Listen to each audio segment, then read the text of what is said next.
A car crash involving a RamRide car Saturday night. Coming up on CTV Presents Colorado Inns, we talked to the reporter that broke the story. In creating parks and parking spaces, CSU students and community members take a day for sustainability. And yellow and red leaves grace the trees this week. We'll have fun fall festivities you can all enjoy. All coming up on CTV Presents Colorado Inns.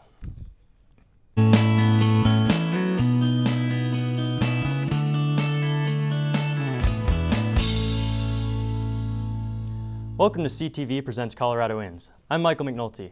Katie Spencer has the night off. We begin tonight with an accident that occurred Saturday night. It happened near the intersection of Elizabeth and Constitution. A RamRide car collided with a black pickup truck around 11 p.m. One CSU student that was using RamRide was injured in the collision. And now I'm joined by Andrew Carrera from the Rocky Mountain Collegian. Thanks for being with us. Oh, thank you for having me. So, how did the Collegian find out about the accident? We actually found out about it through Twitter. One of our reporters was checking her Twitter feed that night, and it just so happened that somebody who was involved in the accident wrote a little something about it, and then she got in touch with us. And you followed up with Stephen Jacobs, the young man that was injured in the crash? Yes. What did he have to say? He was actually one of the people that was injured in the crash. His roommate Nick Bozen was injured, and so. The exact wording I'm not entirely sure on of the tweet, but he did say something to the effect of, make sure you party safe tonight, Fort Collin. Well, ASCSU Chief of Staff and Press Secretary Robert Duran came out with a statement on the accident. Let's take a look to see what he had to say. Around 11 p.m. on Saturday night, we received a phone call, and the director in charge then reported to the accident, took photos of the accident, all the necessary documents and accident reports that we received from both the patrons who were still there as well as the driver and navigator. At first, we weren't quite aware of how extenuating the injury was. We did know that there was a hospital transport for one of the patrons of the RamRide car that evening, and the patron basically was holding a clipboard, and during the accident the clipboard had hit him in the forehead, and it caused him to start bleeding. And that student's doing okay right now, right? He's doing as good as can be expected. He's supposed to be bandaged up, pretty well. He had 50 stitches, and it had to be done by a plastic surgeon, he says. So. Wow. Well, do you think this is going to affect the future of RamRide? Yeah, potentially, yes. The last time something like this happened was in 2006. So all the people who saw RamRide at that time go through something like that has already graduated by now. And so with RamRide's record, tainted in a sense for this new crop of CSU students, that could weigh very heavily into their decisions as to whether or not they should call RamRide that night. Yeah, and actually Duran also mentioned that this shouldn't affect students that are thinking about volunteering. That's why we go through the protocols. That's why we make sure that everyone has health insurance, everyone has driver's insurance, everyone has a license that's valid and things like that. So the volunteers are prepared, and they have all the required information that we need so that they can volunteer. And I don't want this to be a hindrance of future volunteers because, like I said, it's a rare occasion. And as long as you're following the laws on the road, you're following the protocols of RamRide, you're picking up only the people that we assign to you to pick up, then I don't see that there's going to be an issue like this in the future. Good. Thank you, Andrew, for coming with us. Well, thank you for having me. Yeah, I appreciate it. Well, after the break, we talked to organizers of the parking movement.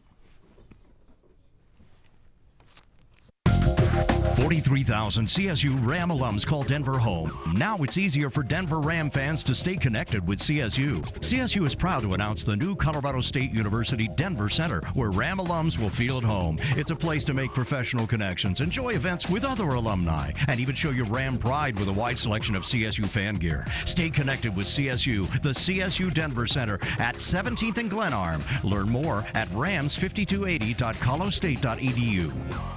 CTV News, the coverage you need, every Tuesday, Wednesday, and Thursday, live at 8 p.m. on Channel 11 and CTV11.com.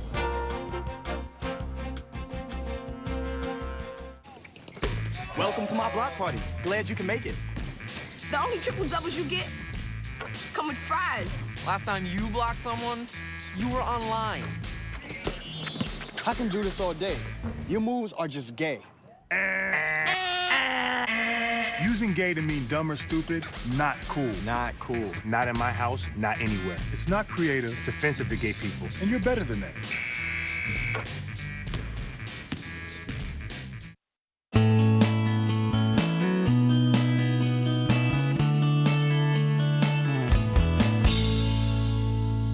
An annual sustainability event that started in San Francisco made it to Fort Collins this year.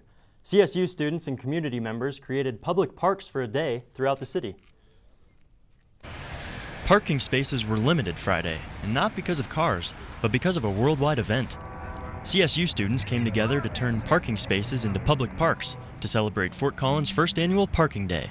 The reason we did Parking Day was to capture the essence of the Fort Collins community through the promotion of sustainable green space. When you look around town, you see that the largest chunk of our public space is asphalt and for cars and for driving. So this is just to kind of show that we can slow down, we can sit down, we can appreciate the open space that we have. Parking Day began in 2005 by a group in San Francisco named Rebar. The past few years, the event has spread across the nation and across the world. The original firm, the Rebar, did theirs with sod, so we decided to go with the sod, give people actual vegetation, large patch of green vegetation here to enjoy and get off the concrete and maybe take a nap, which I'm thinking about doing. Each space was set up a little bit differently to promote creativity, community engagement, and critical thinking. Most people are curious, intrigued. They come in, write something cool. Some people have goofed around a little bit. So far it's been interesting. There's a couple people that were really excited about it, all about the green movement and all about creating these spots and really enjoying them. Sustainability is a hot topic among Fort Collins residents, and demonstrating the impact of single parking spaces at a time is a start. That's changing the way that the urban landscape is, and that's part of landscape architecture, and that's what we're trying to accomplish today. For more information on and how to create your own park next year, visit parkingday.org. And I'm joined now by the co-designers of Parking Day, Brandon Parsons and Wes O'York. Thanks for being here. Thanks for having us. So, was it a success? I think it was an absolute success. I think everybody really enjoyed it. Yeah? So, how'd you hear about it, or why'd you decide to bring it to Fort Collins? Well, we actually saw the creator of it last year at a CSU event. He spoke and told us exactly what Parking Day was and its initiative, and we decided that it was high time it came to Fort Collins. So are you guys studying sustainability? Yeah, we are. We're both global environmental sustainability minors, and more importantly, we just take it upon ourselves to have a personal passion to pursue sustainability. So what do you want to do with sustainability, or what do you hope to see in your own life? I hope to continue my education and to bring it to the community through such events, especially this one next year. And what do you see? I see incorporating sustainability into every aspect of my life and using it as a guideline for my designs in the future. Nice. Do you guys have any other projects coming up? Well, I'm currently involved with the Blue Dot project, which is one of the first carbon neutral prototype homes here in Colorado. So I'll be doing the landscape for that. And I'm working on a website called beearthday.com to make birthdays more sustainable. Well, great. Thanks for being here with us, guys. Thank you. Appreciate it. Thanks. Well, fall is here, and the weather could start changing. After the break, Ashley Wallinger gives us her 5-day forecast. I'm Katie Spencer. The leaves are changing and the weather is too. Coming up, Sophie Vukovich will tell us about some fun fall activities you can do around town.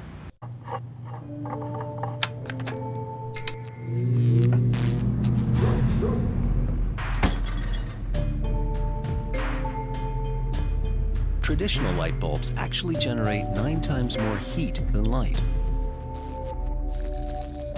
Switch to Energy Star light bulbs, and you'll realize just how much cash you are really burning through.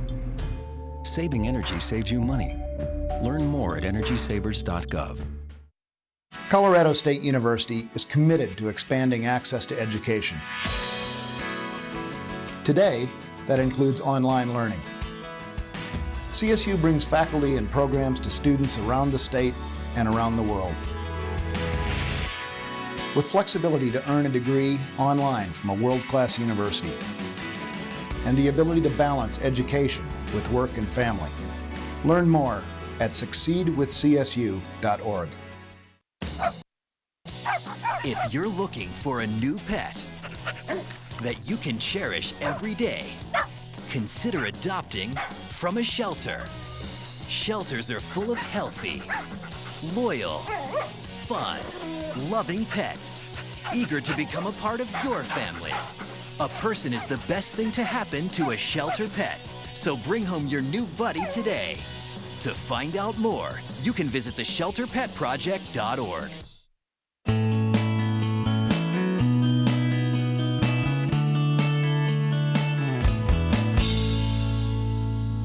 The first day of fall was last Saturday, and changes are happening all around. Katie Spencer checks out campus, and it's going to look pretty soon, right, Katie?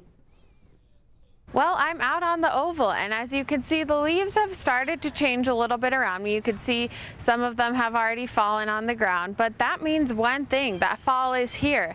And along with sweaters, apple cider, and pumpkins, that means one more thing.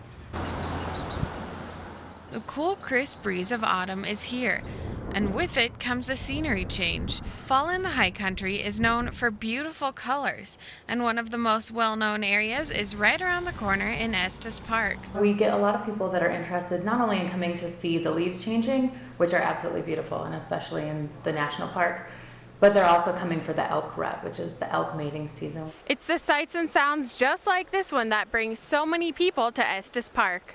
We'll get thousands of people up here, and it's really a lot of fun. The climate and elevation in Estes are just right for this beauty to last a little longer than average. The subalpine leaves start to change early September, and they're slowly transitioning. So you can kind of watch the aspens come down, turning at the higher elevations first early in September, and then slowly moving down to the lower elevations through the first couple weeks of October. And while you're visiting the town, you might get lucky enough to see some wildlife. The elk rut goes again through September and into probably like the third week in October. So now is the perfect time to get away from reality and experience the natural beauty we have right here in Colorado. If you're interested in going to see the leaves change, Brooke recommended a few areas including Longs Peak, Bear Lake Road, and Hidden Valley. And I'll put a complete list of those on the website, but for right now, I'll send it back to the desk. All right, thanks, Katie. Well, joining me now is our Colorado Inns contributor, Sophie Vukovich. Sophie, thanks for being here. Absolutely, my pleasure. So I hear you have some fall festivities? Yes, I did a little research. There are a lot of corn mazes now that it's fall time. A pretty popular one is Fritzler's. That's the corn maze of Peyton Manning. So that's right. People are enjoying that, but they also have helicopter rides and paintball, which is cool. And what about any more local? Yeah, in Fort Collins we have, well, there's a lot, but two that I thought were cool were the Harvest Farm Fall Festival, and then also Northern Colorado Corn Maze, and those just had things like petting zoos and roping steers and giant catapults, so all kinds of fun. Nice. Yes. Sounds pretty fun. Absolutely. Well, Ashley Wallinger is here, and Ashley, I hear the weather's changing. Fall has officially arrived, but in the mountains it might feel a little more like winter over the next few days. A weak system is moving into Colorado today and will bring some snow to the western and central mountains overnight. Here in the foothills, we may get some scattered showers and thunderstorms through later tonight. Light snow will fall at elevations above 10,500 feet, and about 1 to 3 inches will accumulate. The snow and rain will continue in tomorrow and Thursday. As we go into this weekend, there's a slight chance of isolated showers on Friday and Saturday, but we should see highs back into the mid-70s by Sunday. The warmer and drier conditions will extend through at least the early part of next week, so you shouldn't have to worry about snow in Fort Collins for a while. Well, that's all we have for this episode of Colorado Inns. For more details on these fall events, including the Monster Bash and New Belgium's new beer, seasonal beer, check out our CTV blog at ctv11.com. Have a great night.